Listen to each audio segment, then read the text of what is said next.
Teman-teman, aku akan coba jelasin tentang iman. Sebelum mulai, aku mau cerita dulu.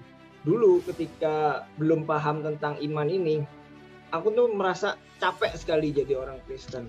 Kenapa? Karena yang pertama, ketika doa tidak dijawab, ketika doa kita tidak didengar, apa yang sering pertanyaan yang kita dengar? Pertanyaannya satu, pasti kamu nih nggak punya iman. Atau yang kedua, pasti kamu nih banyak dosa, makanya kamu kayak gini. Salah satu kejadian yang masih aku ingat adalah ketika mama lagi sakit, lagi terbaring di rumah sakit, ada banyak pendeta datang mendoakan. Mereka ngomong, ibu harus beriman, ibu pasti sembuh, iman, kuatkan iman ibu. Jadi bayangkan bahwa ibu sudah terbaring lemah di rumah sakit, pendeta datang disuruh ngoyo untuk beriman. Orang nafas aja susah loh, ini sekarang berusaha untuk beriman. Dulu aku nggak paham, dalam hati aku ngomong, oh iya ya, jangan-jangan iman mamaku ini nggak setinggi yang aku bayangkan, sehingga mama akhirnya sakit dan akhirnya meninggal.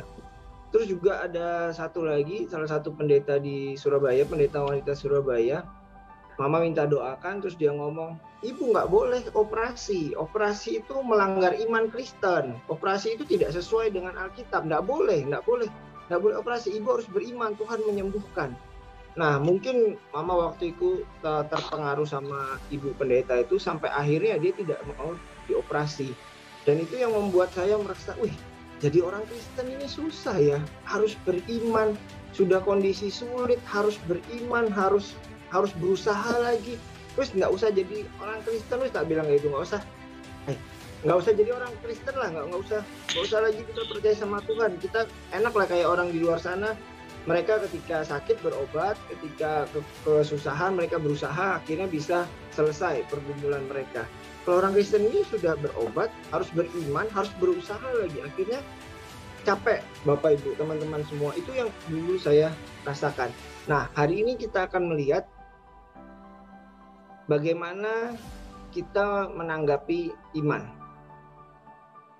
Saya akan share screen.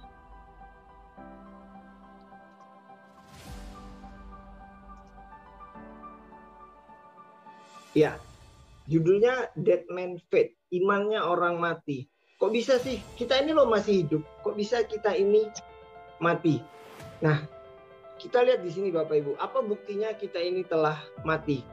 Kita pada awalnya dirancang Tuhan itu segambar dan serupa dengan citra Tuhan. Tetapi karena Mas Adam jatuh ke dalam dosa, akhirnya kita ini mati. Di dalam Kejadian 2 ayat 17, tetapi dari pohon pengetahuan baik dan jahat engkau tidak boleh memakannya, karena pada hari engkau memakannya, engkau pasti akan mati. Pada hari engkau memakannya, engkau pasti akan mati. Tapi buktinya apa Bapak Ibu? Adamnya tetap hidup. Adamnya hidup berapa ratus tahun kemudian, dia nggak mati. Kemudian apa yang jadi pertanyaan? Apanya sih yang mati? Nanti kita akan lihat di belakang. Apa bagian dari Adam apa yang mati, dan kabar buruknya ketika Adam mati, kita ini adalah keturunan Adam. Artinya apa? Kalau Adam dikatakan mati, kita ini pun adalah orang yang mati, Bapak Ibu. Nah, sebelum masuk tentang iman tadi, ini yang perlu kita tekankan teman-teman semua, ubahlah pola pikir kita. Paulus mengatakan di Roma 12 ayat 2, janganlah menjadi serupa dengan orang-orang di dunia ini, tetapi biarlah kamu diubahkan oleh pembaharuan pikiranmu, agar kamu dapat mengenal kehendak Elohim yang baik, yang berkenan, dan yang sempurna. Ini yang Paulus mau ketika kita mendengar tentang iman, pemikiran kita diubah. Yang saya mau adalah, goal saya hari ini adalah, Bapak Ibu semua, pemikiran Bapak Ibu tentang iman hari ini akan diubahkan. Dan saya berdoa Bapak Ibu, semoga nanti setelah acara ini selesai, pemikiran kita tentang iman diubahkan dan kita bisa semakin bertumbuh di dalam iman yang sebenarnya. Tetapi satu hal Bapak Ibu yang selalu saya tekankan, jangan langsung percaya apa kata saya, jangan langsung percaya apa yang saya sampaikan. Nanti setelah acara ini selesai, Bapak Ibu lihat lagi, gali lagi lebih dalam. Benar enggak sih apa yang Agus ini? Oh ya, suaranya hilang. Halo? Jelas ya? Jelas, jelas Pak. Oke, jelas. Yes, ya. Oke. Ya, jangan langsung percaya Bapak Ibu. Kenapa? Karena mungkin saja nanti ada penjelasanku yang salah atau mungkin Bapak Ibu punya pemahaman sendiri. Karena aku yakin di dalam kita ini rohnya sama Bapak Ibu. Contohnya kayak gini. Nah, ini yang sering terjadi Bapak Ibu. Kita orang melihat cara pandang seseorang itu menentukan pikirannya. Nah, kalau kita lihat, kalau orang dari sebelah kiri, dia menghitungnya baloknya ada 1, 2, 3, 4, 5, 6, 7. Nah, sedangkan orang yang di kanan, baloknya ada 5. Nah, sama ketika kita berbicara iman, ada orang sisi kiri berkata, oh iman itu harus diusahakan, kamu harus beriman. Sedangkan di sisi kanan yang berkata, iman tuh imannya Kristus, biarkan Kristus yang bertumbuh, biarkan kita hidup oleh imannya Kristus. Nah, hari ini Bapak Ibu, saya akan coba menggali tentang iman, dan nanti harapannya pemikiran Bapak Ibu semua tentang iman itu akan diubahkan. Ayatnya kita ambil dari Galatia 2, mulai dari ayat 15 sampai ayat 20. Kita akan bahas ayat per ayat Bapak Ibu. Tapi sebelum masuk itu, kita akan lihat dulu latar belakang orang Galatia ini seperti apa. Orang Galatia ketika pada waktu itu sudah disampaikan kabar anugerah oleh Paulus.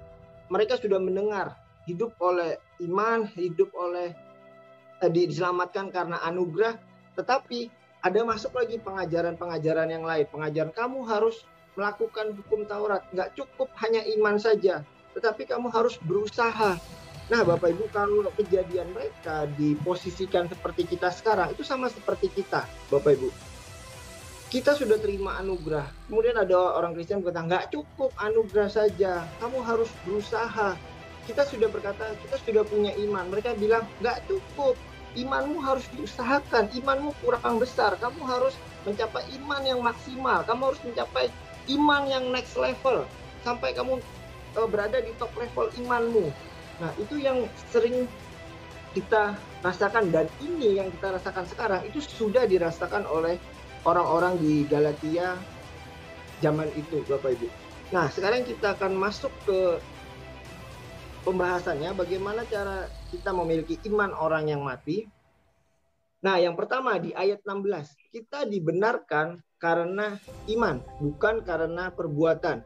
Galatia 2 ayat 16, kami tahu bahwa manusia dibenarkan bukan karena melakukan hukum Taurat, melainkan oleh iman dari Yesus Kristus. Kami pun telah percaya kepada Yesus Kristus, supaya kami dapat dibenarkan oleh iman dari Kristus dan bukan karena melakukan hukum Taurat, sebab tidak ada seorang manusia pun menjadi benar karena melakukan hukum Taurat. Kita akan lihat yang tulisan yang saya kasih bold merah. Kita dibenarkan oleh iman dari Kristus. Ini sangat jelas sekali ayatnya Bapak Ibu. Iman kita itu datang dari Kristus. Paulus tidak pernah menuliskan kamu harus berusaha untuk beriman. Imanmu nggak cukup besar, imanmu nggak cukup untuk melakukan apa-apa. Enggak Bapak Ibu, tapi iman yang kita punya itu dibenarkan oleh iman yang dari Kristus. Dan yang luar biasanya, nggak cuma dari Kristus, bukan karena melakukan hukum Taurat. Nah, ketika kita mendengar kata hukum Taurat, itu tidak melulu tentang hukum Musa Bapak Ibu, tetapi hukum Taurat itu berbicara tentang kekuatan manusia. Paulus sedang mengatakan kita memperoleh iman dari Kristus bukan dengan melakukan kekuatan manusia. Saya percaya Bapak Ibu, nggak ada orang di dunia ini yang bisa mempunyai iman yang kuat kalau bukan imannya itu datang dari Kristus. Nggak ada Bapak Ibu. Iman kita ini sangat mudah goyah Bapak Ibu. Contohnya aja kayak setahun inilah, hampir 2 tahun kita pandemi, berapa banyak Bapak Ibu orang di luar sana, saudara-saudara kita di sana yang imannya goyah, yang mereka merasa, wah aku ini sudah beriman, aku ini sudah melakukan yang terbaik bagi Tuhan. Tapi apa yang terjadi? Gereja ada beberapa yang tutup, ada beberapa yang usaha bangkrut. Mereka berkata, wah imanku sedang diuji, katanya seperti itu. Nah, kalau orang berpikiran seperti itu, kalau dia berkata imannya sedang diuji, atau kemungkinan, atau mungkin ketika dia berdoa, kemudian doanya dijawab, pergumulannya dijawab.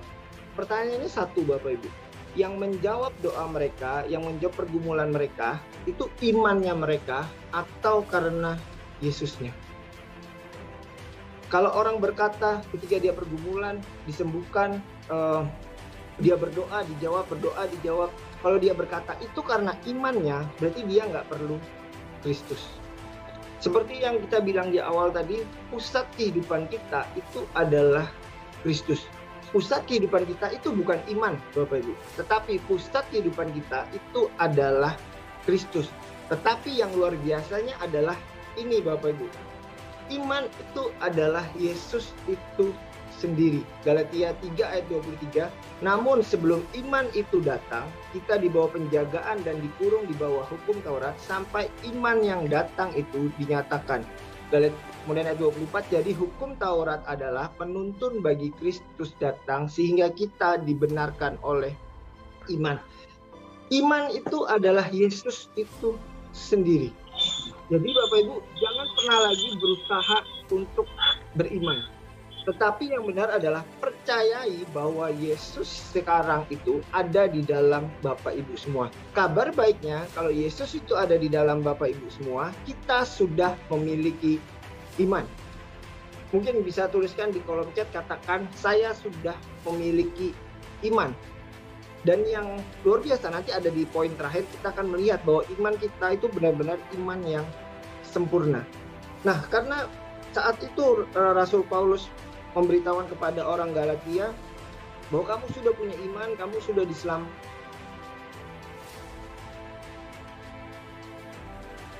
Bapak Ibu, kalau kita sudah dibenarkan karena iman, apakah kita boleh bebas melakukan sesuatu? Loh, kita kan sudah punya iman. Kemudian ya sudah dong, kita hidup bebas aja. Kita ini loh sudah punya iman, berarti kita nggak perlu berdoa dong, kita nggak perlu berpuasa dong, kita nggak perlu melayani dong, kita nggak perlu ikut sword dong, kita nggak perlu beribadah dong, kan iman kita sudah sempurna. Langsung dijawab sama Paulus, tetapi jika sementara kami berusaha dibenarkan di dalam Kristus, ternyata kami didapati sebagai orang-orang berdosa, apakah itu berarti bahwa Kristus adalah pelayan dosa? Jawabannya tentu tidak. Setelah kita punya iman yang sempurna, iman Kristus yang ada di dalam kita, kita pasti tidak akan menjadi pelayan dosa. Dan kabar baiknya, karena kita sudah punya iman yang sempurna, iman yang Kristus sendiri, maka saya yakin dan percaya kita pasti akan melakukan berbagai perbuatan baik. Contoh aja kayak hari inilah, kita di sini ada 30 orang. 30 orang yang ada di sini, saya yakin itu pasti nggak ada yang dipaksa. Semua datang karena kerelaannya, semua datang karena memang pengen berkumpul, pengen belajar. Semua pengen merasakan, oh bagaimana sih kita mendapatkan iman itu. Nah, ketika kita pengen berkumpul di Zoom ini, inilah yang menggerakkan itu adalah imannya Kristus. Inilah kabar baiknya, ketika kita sudah terima iman, maka kita akan semakin semangat untuk mencari, dalam tanda kutip, mencari Tuhan. Jiwa kita ini haus, oh di mana sih aku bisa menemukan Kristus? Oh, aku bisa menemukan Kristus di dalam cerita orang Galatia. Aku bisa menemukan Kristus di dalam cerita Abraham. Aku bisa menemukan Kristus di dalam cerita Daud. Seperti yang dibilang di awal tadi, ketika kita berbicara iman, kita tidak bisa meniru imannya Abraham. Kita tidak bisa meniru imannya Daud. Tetapi kita bisa belajar dari mereka. Dan ketika kita belajar dari iman mereka, kita akan menemukan Kristus di dalamnya. Kenapa? Karena iman itu adalah Kristus sendiri. Efesus 2 ayat 10, sebab kita adalah buatan Elohim yang telah diciptakan di dalam Kristus Yesus untuk melakukan perbuatan baik yang telah dipersiapkan oleh Elohim sebelumnya agar kita hidup di dalamnya. Jadi Bapak Ibu, iman kita, Yesus itu sudah ada di dalam kita dan sudah dipersiapkan Tuhan sebelumnya supaya kita bisa hidup di dalamnya. Dan yang luar biasanya untuk melakukan perbuatan baik. Nah, kita sudah punya iman yang sempurna, lalu kita melakukan perbuatan yang baik. Jadi kalau kita ada dalam pergumulan, kita punya iman yang sempurna, kita melakukan perbuatan yang baik, maka pergumulan kita pasti selesai. Kalau kita punya iman yang baik, kemudian kita sakit, kita melakukan perbuatan yang baik, entah itu berobat, entah itu melakukan tindakan yang membuat kita semakin sehat, pasti hasilnya makin luar biasa. Kenapa? Karena ada Yesus yang menggerakkan kita untuk melakukan perbuatan baik. Nah, kemudian ayat berikutnya mengatakan Galatia 2 ayat 19, karena hukum Taurat aku telah mati supaya aku hidup bagi Elohim. Nah, Bapak Ibu, Paulus mengatakan kita ini telah mati. Jadi Bapak Ibu, ketika Yesus di kayu salib, Yesus itu kan Tuhan, Bapak Ibu. Kalau Yesus itu Tuhan, pertanyaannya kok dia bisa mati di kayu salib? Jawabannya adalah yang mati di kayu salib itu adalah dosa-dosa kita semua. Paulus juga mengatakan upah dosa adalah maut. Jadi sebenarnya yang tergantung di kayu salib itu bukan Yesus, tetapi adalah dosa-dosa kita semua, dan itu yang membuat Yesus mati di kayu salib. Nah, ini yang saya bilang tadi di awal, Kejadian 2 ayat 17. Karena si Adam makan buah pengetahuan baik dan jahat, Adam saat itu mati. Dan ketika Adam mati, itu menjalar ke kita semua, Bapak Ibu. Makanya kita ini sebenarnya adalah orang-orang yang sudah mati. Kita bisa hidup itu cuma karena ada Kristus yang hidup di dalam kita. Apa contohnya kalau kita ini adalah orang yang mati, orang yang berdosa? Contohnya kayak gini, Bapak Ibu. Ketika kita masih sekolah, mungkin di sini ada yang masih sekolah ya. Nah, kalau dulu kita masih sekolah, Bapak Ibu, ada nggak yang ngajarin kita nyontek?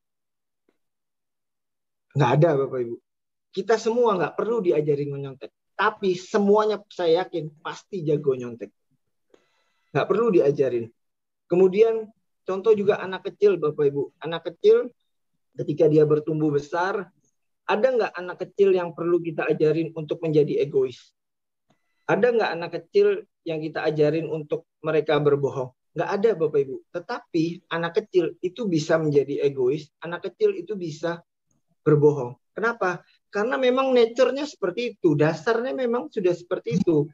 Karena keturunan Adam, akhirnya kita ini juga mati, dan akhirnya kita melakukan perbuatan-perbuatan yang sia-sia, Bapak Ibu. Kemudian pertanyaan lagi, karena kita ini sudah mati, apakah kita bisa beriman?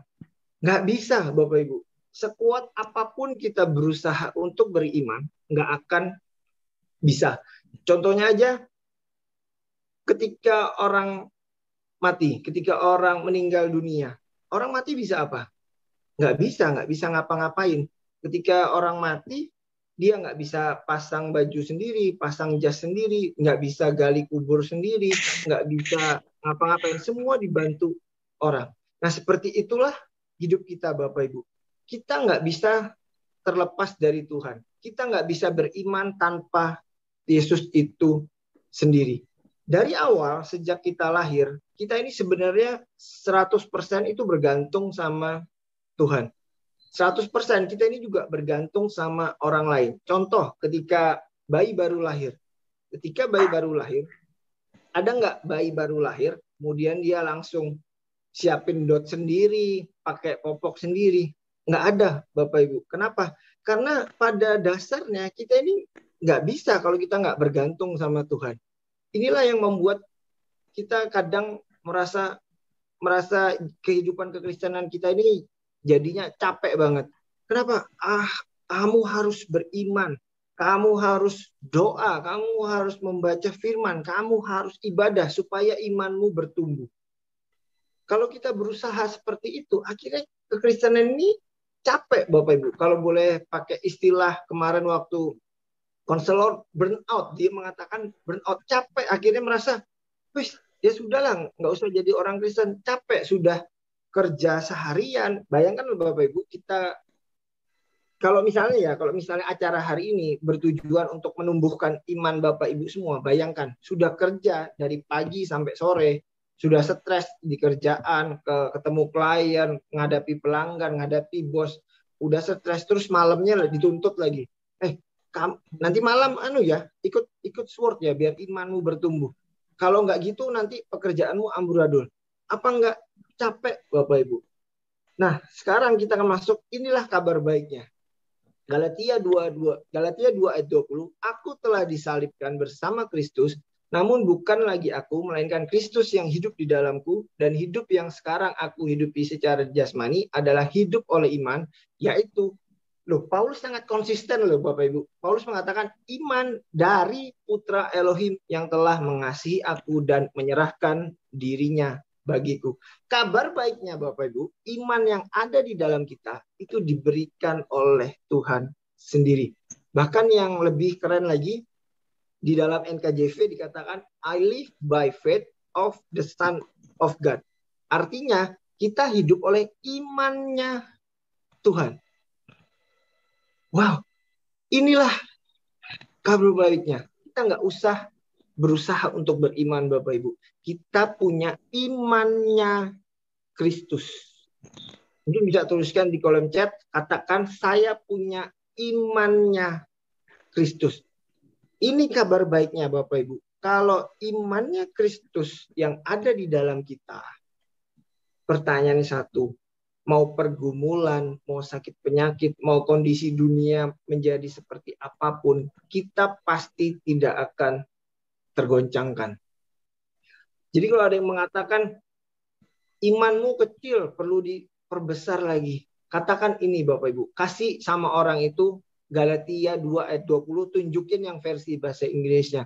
Katakan, tidak, aku punya imannya Kristus, iman yang sempurna, iman yang pasti mendapatkan keselamatan, iman yang pasti akan menjawab segala pergumulanku. Imanku sudah sempurna. Kemudian mungkin juga ada beberapa di antara kita yang ngomong, wah, ngomong enak, tapi buktinya gimana? Oke lah, kita sudah punya imannya Kristus, tapi kondisiku seperti ini nggak berubah. Bapak Ibu, saya kasih tahu, meskipun Bapak Ibu punya imannya Kristus, karena kita masih hidup di dunia, kita nggak akan lepas dari yang namanya pergumulan, permasalahan, sakit penyakit. Tetapi kabar baiknya, iman yang sempurna itu, itulah yang akan mengalahkan dunia. Terus bagaimana caranya kita punya iman Kristus? Simple Bapak Ibu. Kita cukup mendengar. Sebab jadi iman datang dari pendengaran dan pendengaran akan firman Kristus. Iman yang ada itu sudah ada di dalam kita. Kemudian bagaimana kita menyadarinya? Kita dengan mendengarkan firman Tuhan. Jadi jangan diambil seperti ini. Oh berarti kalau kita nggak dengar firman Kristus, kita nggak dapat iman. Enggak Bapak Ibu. Terbalik pemikirannya. Justru karena kita punya iman dan kemudian kita mendengar tentang firman Kristus, kita jadi menyadari, oh ternyata di dalamku ada iman. Sama seperti hari ini. Ketika saya membicarakan tentang Galatia 2 ayat 20 tadi, saya mengatakan kita punya imannya Kristus. Kemudian Bapak Ibu kemudian merasa, oh aku punya iman. Nah, iman itu sudah ada di dalam Bapak Ibu. Saya ini cuma memicunya saja. Kalau saya boleh pakai istilahnya Pastor Daud Putranto juga. Jadi contohnya kayak gini. Jadi misalnya ada botol Coca-Cola. Ini anggap botol Coca-Cola. Nah, kemudian diguncangkan. Saya tutup pakai jempol, diguncangkan. Nah, kalau kita buka, itu kan otomatis sodanya akan menyembur. Nah, yang saya lakukan hari ini adalah saya ini jempolnya aja Bapak Ibu. Saya ini jempolnya. Kemudian iman Bapak Ibu semua itu seumpama Coca-Cola ini. Jadi yang saya lakukan dan yang maksud ayat ini Roma 17 ini ketika kita mendengar ada firman Kristus, ini seumpama jempol yang menggoncangkannya. Digoncangkan dan kemudian akhirnya iman itu keluar. Nah, itu yang saya lakukan hari ini. Saya sedang memancing Bapak Ibu, sedang memicu Bapak Ibu. Pastor Kuku juga melakukan hal yang sama. Kami ini cuma sekedar membantu Bapak Ibu, mengingatkan Bapak Ibu bahwa di dalam Bapak Ibu semua itu ada iman Kristus. Dan saya yakin ketika iman itu, ya itu trigger Pak. Nah itu maksudnya trigger. Kami ini hanya men-trigger iman Bapak Ibu semua, meyakinkan Bapak Ibu semua bahwa Bapak Ibu punya iman yang sempurna, iman yang tidak tergoncangkan, dan Bapak Ibu semua jangan lagi terombang-ambing oleh pengajaran sebelah berkata seperti ini. Enggak. Iman kita sudah iman sempurna. Dan ketika Bapak Ibu mendengar firman Tuhan, itu sedang men-trigger iman Bapak Ibu semua. Kemudian yang harus kita lakukan apa? Nah, karena kan tadi di ayat 17 dikatakan kita sudah punya iman sempurna, kemudian kita harus melakukan perbuatan baik. Ini yang harus kita lakukan. Yang pertama ya jelas memiliki keyakinan penuh di dalam kita ada iman Kristus. Kemudian yang kedua, ini yang mungkin miss Bapak Ibu. Milikilah waktu bersama Tuhan. Ini yang kalau ini juga pergumulan saya pribadi, karena kita merasa iman kita sudah sempurna, kita sudah bersama Tuhan, kita di dalam Kristus. Kadang kita lupa Bapak Ibu, kita lupa untuk memiliki waktu bersama Tuhan. Ini penting, waktu bersama Tuhan itu bukan karena ya kalau misalnya kita berpikir 24 jam aku sudah bersama Tuhan. Betul, saya setuju. 100% saya setuju Bapak Ibu. Tapi perlu ada waktu-waktu khusus kita untuk diam, untuk kita mendengarkan Tuhan, untuk kita bersama-sama Tuhan. Tapi kalau ada yang berkata 24 jam kan waktu milik Tuhan. Jadi apapun yang aku lakukan semua bersama Tuhan. Betul, saya setuju Bapak Ibu. Tapi tetap kita harus milikilah waktu khusus bersama Tuhan. Contohnya aja deh kayak gini. Bapak Ibu semua, dari 24 jam yang kita punya, kita anggap kerja 8 jam, kemudian kita tidur 8 jam, berarti kan ada waktu kosong sekitar 8 jam. Pertanyaannya satu Bapak Ibu, lebih banyak mana Bapak Ibu sadar bersama Tuhan atau Bapak Ibu lihat sosial media? Entah lihat YouTube, lihat Instagram, lihat Facebook, lihat WA. Berapa banyak tingkat kesadaran Bapak Ibu yang menyadari bahwa aku bersama Tuhan, atau Bapak Ibu lebih tenggelam kepada gadget Bapak Ibu.